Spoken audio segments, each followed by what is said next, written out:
Hello everyone and welcome to this week's reviews.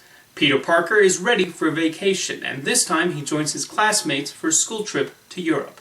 Of course, he's Spider-Man, which means trouble is unsurprisingly around the corner.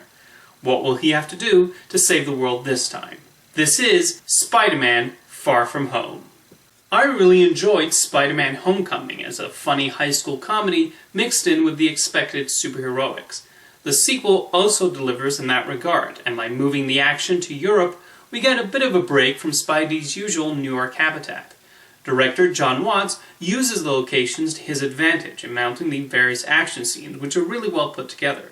One major asset for this movie is the addition of Mysterio, played by Jake Gyllenhaal.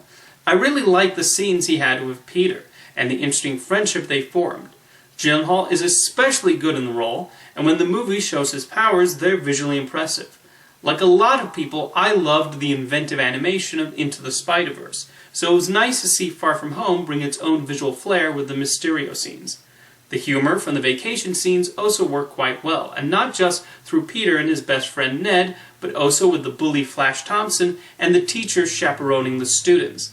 I laughed quite consistently through the movie. The film even addresses some of the concerns people had about the events of Avengers Endgame, and how the people in the MCU deal with the aftermath in a clever way.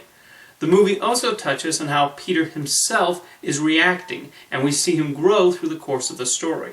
One particularly sweet element is the relationship between Peter and MJ. Tom Holland and Zendaya have really good chemistry, and their subplot is handled properly and does not rely too often on the usual cliches of this type of storyline. Overall, Far From Home makes for another highly entertaining Spider-Man adventure that also plays with the formula and brings some fresh ideas and neat surprises to the table. Next up, a group of friends take a trip to Sweden and find themselves experiencing a bigger culture shock than they expected in Midsommar.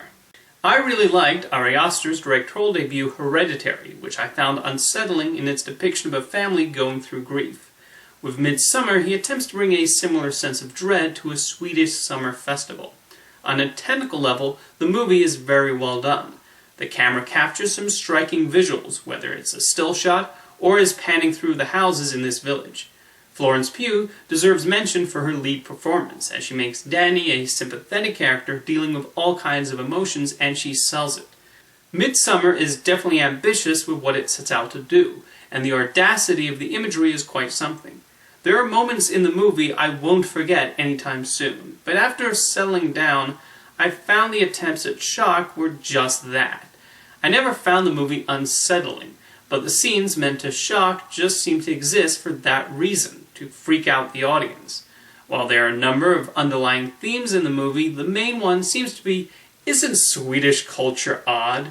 I just felt myself at a distance through most of the film. The other characters also fell into familiar archetypes, like the academic and the brash guy with no filter. The actors do deliver good performances though, with Jack Reynor especially having to go through a lot. Midsommar also feels unnecessarily stretched out. It's a slow burn, much like Hereditary, but I also wished it would hurry up at spots. The movie did not need to be 2 hours and 20 minutes. I know I'm criticizing a lot about Midsommar, but I do admire it on a filmmaking level and just how much Aster was able to get away with without receiving an NC-17 rating.